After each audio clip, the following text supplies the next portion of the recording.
आकाश धीरे से खड़ा होता है और खिड़की से बाहर देखते हुए कहता है, अब वक्त आ गया है कि सूरज हमेशा के लिए ईशा की जिंदगी से दूर हो जाए।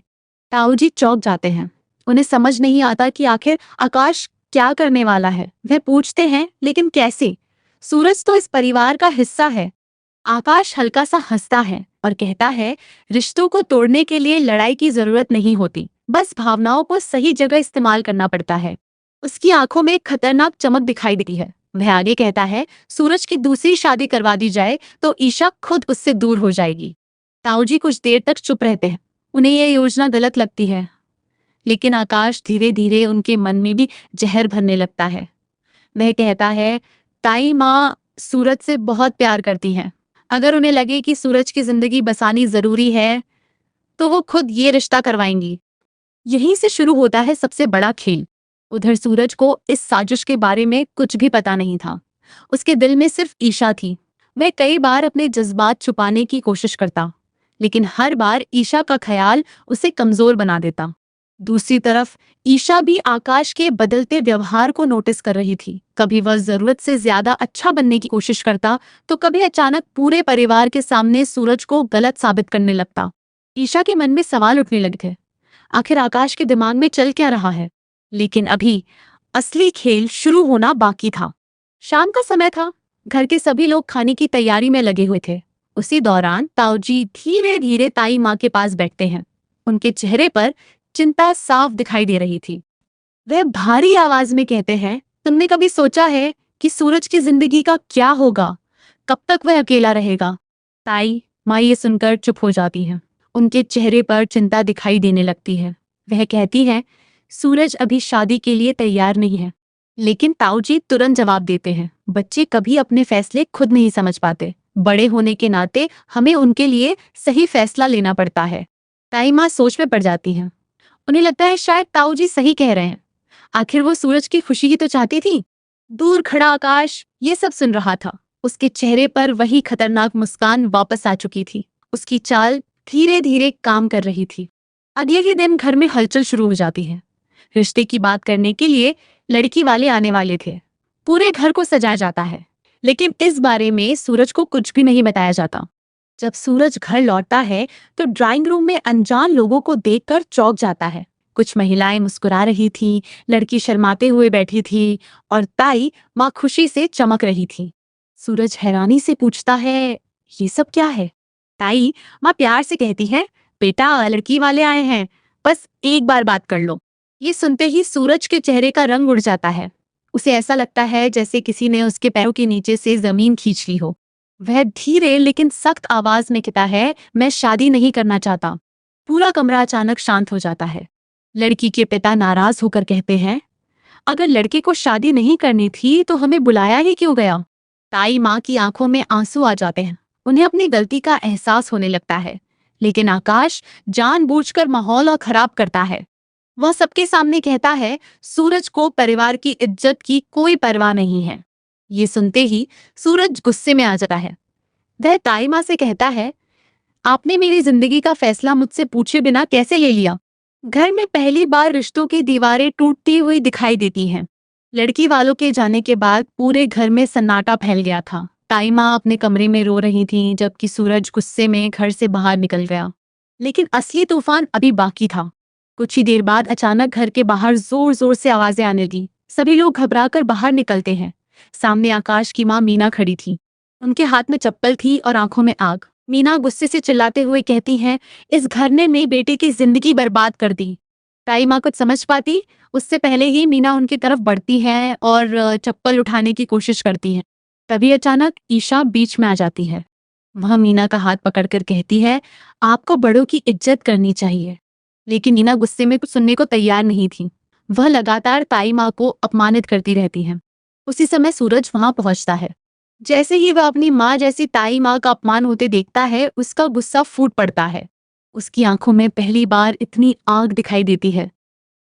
वह जोर से चिल्लाता है, मेरी ताई माँ पर हाथ उठाने की हिम्मत कैसे हुई? पूरा घर डर जाता है।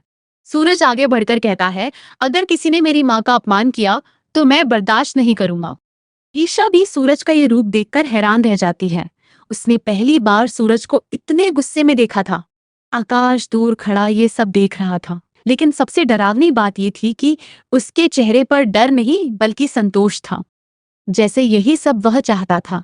आखिरकार ईशा मीना को वहां से लेकर चली जाती है, लेकिन जाते जाते मीना एक ऐसी बात कहती है जिसने सबको हिला दिया। वह कहती है, अब इस परिवार की बर्बादी शुरू होगी। उनकी ये बात सुनकर ताई माँ डर जाती है। वहीं आकाश अंदर ही अंदर मुस्कुराने लगता है, क्योंकि उसका खेल अब और भी खतरनाक मोड़ लेने वाला था। रात गहरी हो चुकी थी, पूरे घर में बेचैनी फैली हुई थी, लेकिन दूसरी तरफ मीना अपने कमरे में अकेली बैठी लगातार रो रही थी। उन्हें लग रहा था कि अब इस परिवार में उनकी कोई इज्जत नहीं बची। अचानक गुस्से और दुख में मीना मिट्टी का तेल उठाती है और खुद पर डालने लगती है। उसी समय दरवाजा खुलता है। आकाश और ताऊजी तेजी से अंदर आते हैं। ताऊजी तुरंत मीना को रोकते हैं और कहते हैं, गुस्से में लिया गया फैसला पूरी जिंदगी बर्बाद कर देता है। लेकिन दोस्तों, यहाँ सबसे बड़ा सवाल ये था, क्या ये सब अचानक हुआ था? क्योंकि आकाश बिल्कुल भी परेशान नहीं दिख रहा था। उसके चेहरे पर एक अजीब सी शांति थी, जैसे उसे पहले से पता था कि मीना ऐसा कदम उठाएंगी। धीरे धीरे ईशा के मन में शक बढ़ने लगता है। उसे याद आने लगता है कि जब भी सूरज और उसके बीच नजदीकियां बढ़ती हैं, तभी कोई नया ड्रामा शुरू हो जाता है। कभी ताई माँ को इस्तेमाल किया जाता है, कभी मीना को, और कभी पूरे परिवार को सूरज के खिलाफ भड़काया जाता है। अब ईशा को लगने लगा था कि ये सब सिर्फ संयोग नहीं हो सकता। दूसरी तरफ आकाश अपने कमरे में अकेला बैठा मुस्कुरा रहा था। वह धीरे से खुद से कहता है, अब देखता हूँ सूरज और ईशा कैसे एक होते हैं। उसकी आवाज में जुनून भी था और पागलपन भी। उधर सूरज पूरी रात सो नहीं पाता। उसे लग रहा था कि कहीं ना कहीं कुछ बहुत गलत हो रहा है, लेकिन उसे अभी तक ये नहीं पता था कि उसके अपने ही लोग उसके खिलाफ इस्तेमाल हो रहे हैं। और सबसे दुखद बात ये थी कि इस पूरे खेल में ताई माँ सबसे बड़ी मोहरा बन चुकी थी। अगली सुबह घर का माहौल पूरी तरह बदल चुका था। हर कोई चुप था। ताई माँ की आंखें रात भर रोने की वजह से सूज चुकी थीं। सूरज धीरे से उनके पास बैठता है और कहता है, मैं आपसे नाराज नहीं हूँ, लेकिन मुझे समझने की कोशिश कीजिए। ताई माँ भावुक होकर रो पड़ती है। वह कहती है, मैंने हमेशा तुम्हारी खुशी चाही है बेटा। ये दृश्य देखकर घर के बाकी लोग भी भावुक हो जाते हैं, लेकिन दूर खड़ा आकाश अंदर ही अंदर जल रहा था। उसे बिल्कुल पसंद नहीं आया कि सूरज और ताई माँ के रिश्ते फिर मजबूत होने लगे हैं। इसीलिए वह अपने अगले प्लान पर काम शुरू कर देता है। आकाश अपनी माँ मीना के पास जाता है और धीरे धीरे उनके मन में फिर जहर भरना शुरू करता है। वह कहता है, क्या आपने देखा उस घर में हमारी कितनी बेइज्जती हुई? मीना फिर गुस्से में आ जाती है। उधर ईशा अब हर चीज को जोड़ने लगी थी। उसे एहसास हो चुका था कि हर ड्रामे के पीछे कहीं ना कहीं आकाश मौजूद होता है। वह सोचती है, क्या आकाश जानबूझकर सूरज को सबसे दूर करना चाहता है? इसी बीच ईशा को एक ऐसी बात पता चलती है जो उसे पूरी तरह हिला देती है। उसे मालूम पड़ता है कि लड़की वालों को घर बुलाने का आइडिया ताऊजी का नहीं बल्कि आकाश का था। अब ईशा का शक यकीन में बदलने लगता है। वो फैसला करती है कि अब वो सच बाहर लाकर रहेगी, लेकिन उसे नहीं पता था कि आकाश उससे कई कदम आगे सोच चुका है। आकाश को एहसास हो चुका था कि ईशा सच के करीब पहुंच रही है, और अब वह एक ऐसा कदम उठाने वाला था जिससे पूरा परिवार हमेशा के लिए टूट सकता था। क्या ईशा आकाश का सच सबके सामने ला पाएगी? क्या सूरज को पता चलेगा कि उसकी दूसरी शादी की साजिश किसने रची? और क्या ताई माँ को एहसास होगा कि उनका इस्तेमाल किया गया? इन सवालों के जवाब आने वाले एपिसोड में पूरे परिवार की किस्मत बदल देंगे। क्या होगा अगर कोई इंसान प्यार के नाम पर इतना जुनूनी हो जाए कि उसे रिश्तों के टूटने से भी फर्क ना पड़े? और अगर वही इंसान पूरे परिवार को एक दूसरे के खिलाफ भड़काने लगे, तो आखिर उसका अगला कदम कितना खतरनाक हो सकता है? ईशा अब पूरी तरह समझ चुकी थी कि आकाश कुछ बड़ा खेल खेल रहा है, लेकिन उसके पास अभी तक कोई सबूत नहीं था। दूसरी तरफ आकाश को महसूस हो चुका था कि ईशा सच के करीब पहुंच रही है। उसी रात आकाश ताऊजी के साथ बैठा होता है। कमरे की लाइट हल्की थी और माहौल बेहद गंभीर। आकाश धीरे से कहता है, अगर सूरज इस घर में रहा तो ईशा कभी मेरी नहीं होगी। ताऊजी परेशान होकर पूछते हैं, अब तुम क्या करना चाहते हो? आकाश की आंखों में एक अजीब पागलपन दिखाई देता है। वह कहता है अब सूरज को सिर्फ परिवार से नहीं, ईशा के दिल से भी गिराना होगा। अगले दिन आकाश जानबूझकर ऐसा माहौल बनाता है जिससे सूरज गुस्से में दिखाई दे। वह घर के लोगों के सामने बार बार सूरज की गलतियां गिनाने लगता है। ताई माँ भी अब मानसिक दबाव में थी। उन्हें लगने लगा था कि शायद सूरज सच में बदल गया है। उधर सूरज लगातार महसूस कर रहा था कि कोई उसके खिलाफ सबको भड़का रहा है, लेकिन उसे समझ नहीं आ रहा था कि आखिर ऐसा कौन कर सकता है।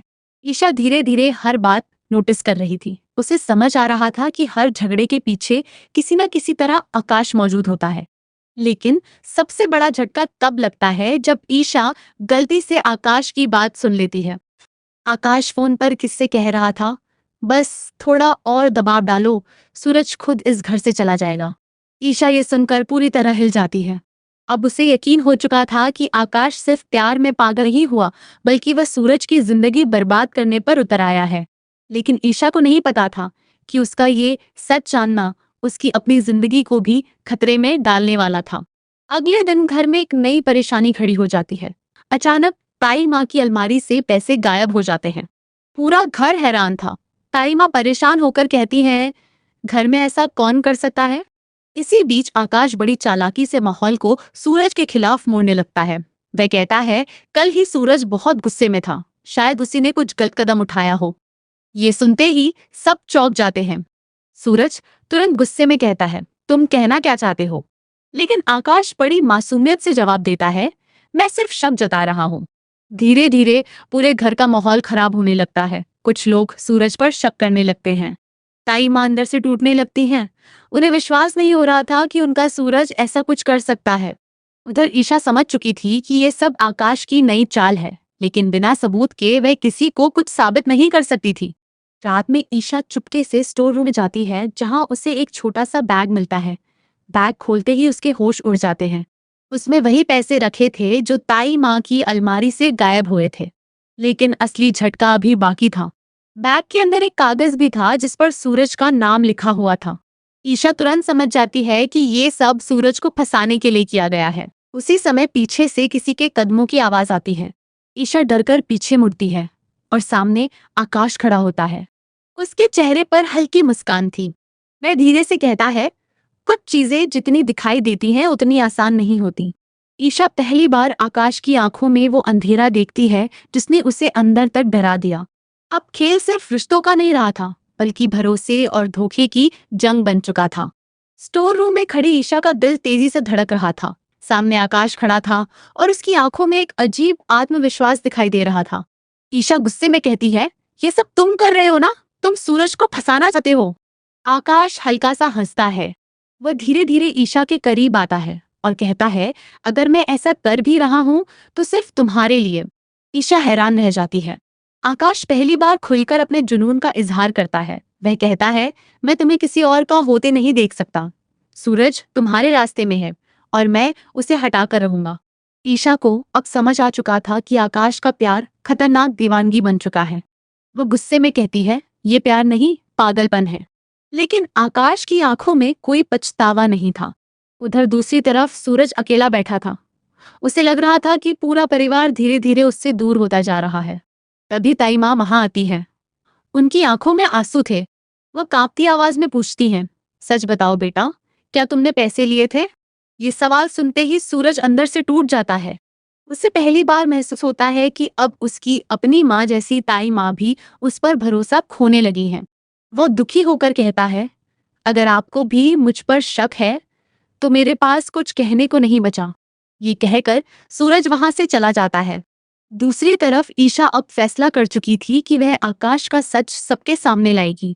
लेकिन जैसे ही वह कमरे से बाहर निकलने लगती है, आकाश उसका हाथ पकड़ लेता है। उसकी आवाज अचानक ठंडी और खतरनाक हो जाती है। वह कहता है, अगर तुमने किसी को कुछ बताया तो सबसे ज्यादा दर्द सूरज को होगा। ईशा पहली बार सच में डर जाती है, क्योंकि अब उसे एहसास हो चुका था कि आकाश किसी भी हद तक जा सकता है।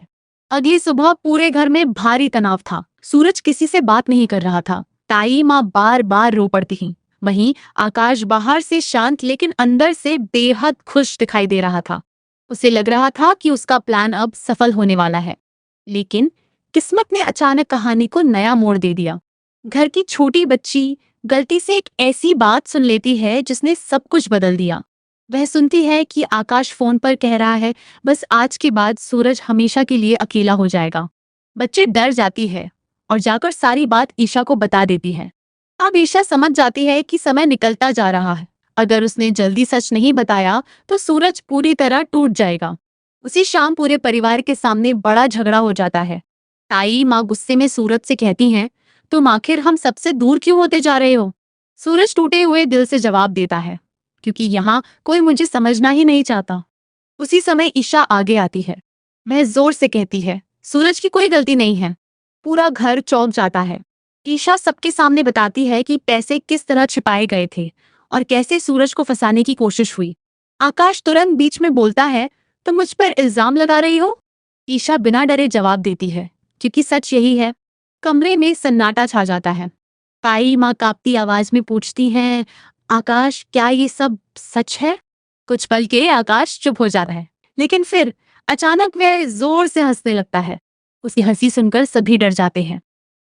वह कहता है, हाँ, क्योंकि मैं ईशा को खो नहीं सकता था। ये सुनते ही पूरा परिवार हिल जाता है।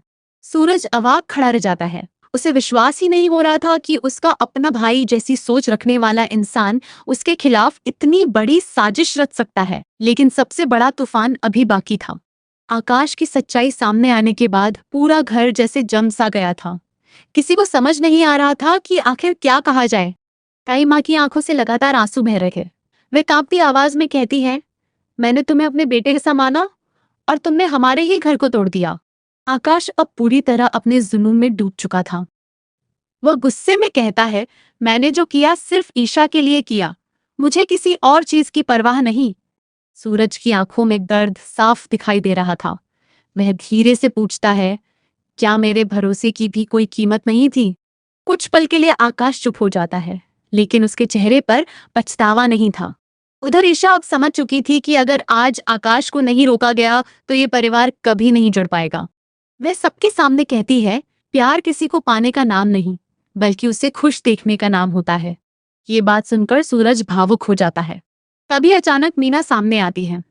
उन्हें अब एहसास हो चुका था कि उनका इस्तेमाल किया गया।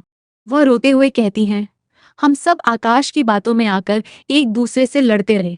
ताऊजी भी शर्म से सिर झुका लेते हैं। उन्हें महसूस होता है कि उन्होंने अनजाने में अपने ही परिवार को टूटने दिया। आकाश पहली बार खुद को अकेला महसूस करने लगता है। जिस प्यार को पाने के लिए उसने इतना बड़ा खेल खेला, वही प्यार अब उससे हमेशा के लिए दूर जा चुका था। सूरज धीरे से ताई माँ का हाथ पकड़ता है और कहता है, अब इस घर में कोई झूठ नहीं रहेगा। ताई माँ रोते हुए उसे गले लगा लेती हैं। उधर ईशा की आंखों में भी आंसू थे, लेकिन इस बार उन आंसुओं में डर नहीं राहत थी।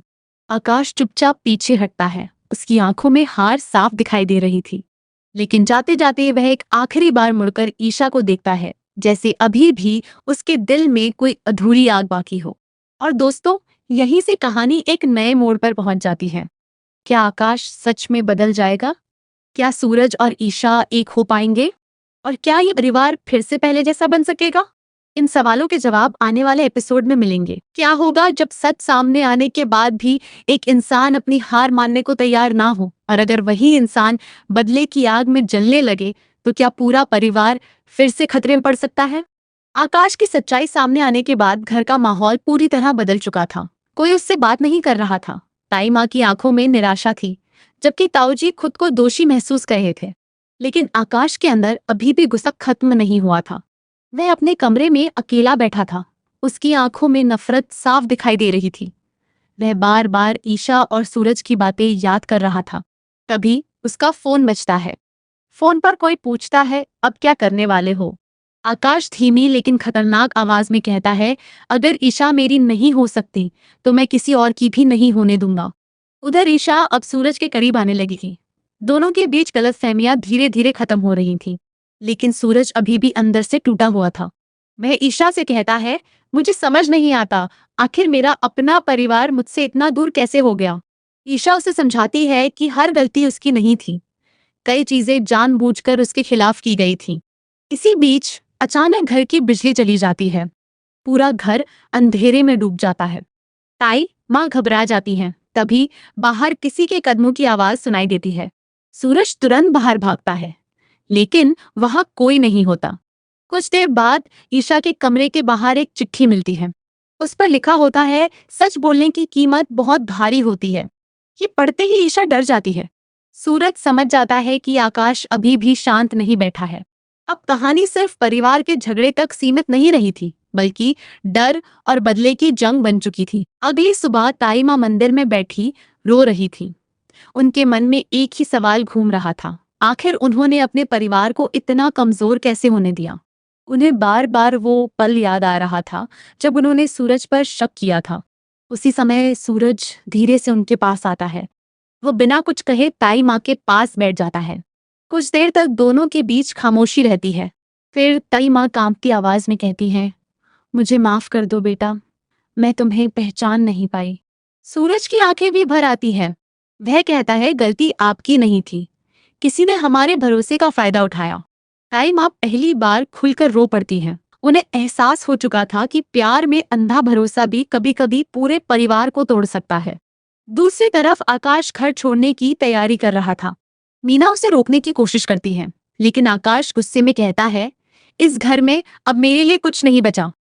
तभी ईशा वहां पहुंच जाती है। वह शांत आवाज में कहती है, भागने से सच नहीं बदलता आकाश। आकाश कुछ पल उसे देखता रहता है। उसकी आंखों में दर्द भी था और गुस्सा भी। वह कहता है, तुम कभी समझ ही नहीं पाओगी कि मैं तुमसे कितना प्यार करता हूँ। ईशा तुरंत जवाब देती है, जो प्यार किसी को तोड़ दे वो प्यार नहीं होता। ये बात सुनकर आकाश पूरी तरह टूट जाता है। वह बिना कुछ कहे वहां से चला जाता है, लेकिन जाते जाते उसकी आंखों में एक आखिरी खतरनाक इशारा साफ दिखाई देता है, जैसे कहानी अभी खत्म नहीं हुई हो। कुछ दिन बीत जाते हैं। घर का माहौल धीरे धीरे सामान्य होने लगता है। ताई माँ और सूरज के रिश्ते फिर मजबूत होने लगे थे। ईशा भी अब खुलकर सूरज का साथ देने लगी थी। लेकिन दोस्तों, शांति ज्यादा देर टिकने वाली नहीं थी। एक रात अचानक ताऊजी को किसी अनजान नंबर से फोन आता है। फोन उठाते ही सामने से आवाज आती है, अगर अपने परिवार को बचाना चाहते हो तो आकाश को वापस घर ले आओ। ताऊजी घबरा जाते हैं। उन्हें समझ नहीं आता कि आखिर ये फोन किसने किया। उधर दूसरी तरफ आकाश शहर के बाहर एक पुराने गेस्ट हाउस में अकेला बैठा था।